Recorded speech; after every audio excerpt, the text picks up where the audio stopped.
Thanks, Mr. Chairman. Thanks for holding this hearing. A few weeks ago, I went to the immigration court in downtown Chicago. I recommend that to my colleagues. Spend a morning in the immigration court and watch what happens.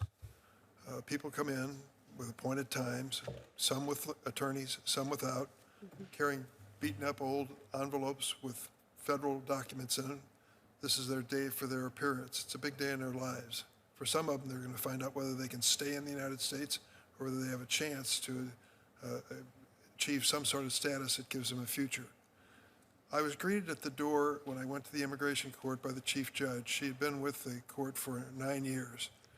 And she walked me up to the courtroom and escorted me in, and I sat down and she left.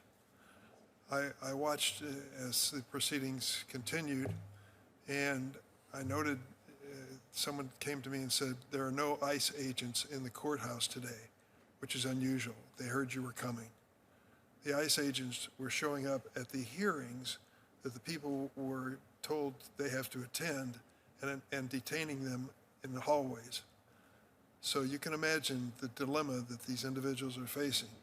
Do I get into the system and hope that it works, or do I get into the building and hope that I don't get detained?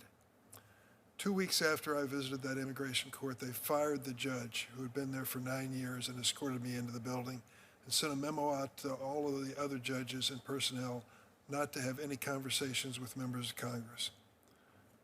Is that how this is supposed to work? In my mind, it tells you what's going on in the real world out there, people who are trying to find out if they have a legal path in this system. For many of them, even if they believe they have one, it may not work. We're seeing people now who are being detained, who are citizens of the United States, snatched off the street corners and other places, and they have no history of committing any crimes. Some of them are here legally, some of them in status, some not in status. The other thing that I came to do over years was to visit these ORR facilities for children. There's one called Heartland in Chicago. You may have heard of it, Ms. Giovannioli. I believe they're good people, and I believe they're honestly trying to treat these children well.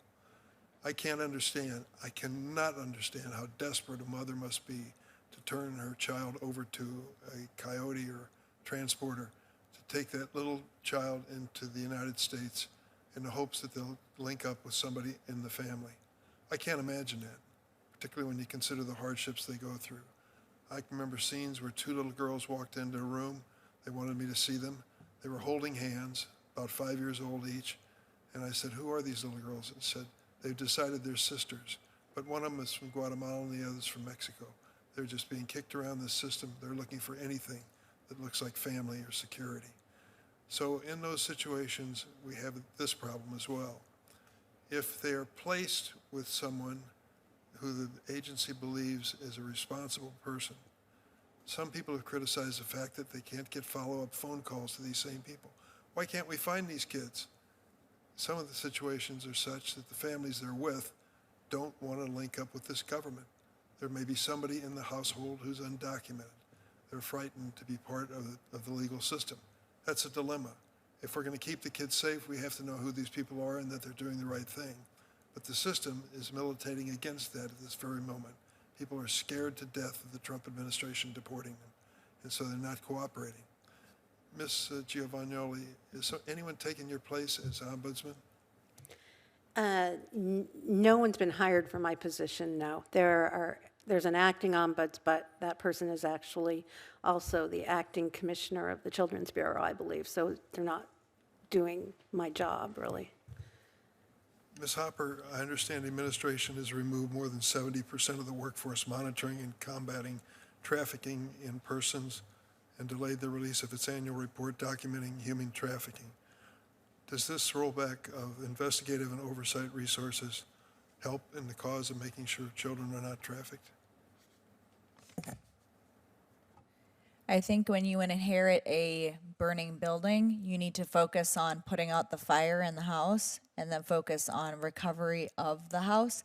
And so right now, focusing on closing the borders, getting out the worst in our country, and finding these children is a priority. So If the building's on fire, the first call is for firefighters to come and help, right? yeah, In this case, the building's on fire, and the first thing we're doing is calling the fire department saying, don't report, we don't need any additional people on the scene. Don't we need both? We need Border Patrol agents to protect our borders and to get out the worst of the worst. Yes. And do we also need people to work with unaccompanied children and others who are trying to find a safe way through our system? Absolutely. Thank you. I know we have other folks on this side of the aisle that plan on coming, but meantime, we'll go ahead with Senator Hirono. Thank you, Mr. Chairman.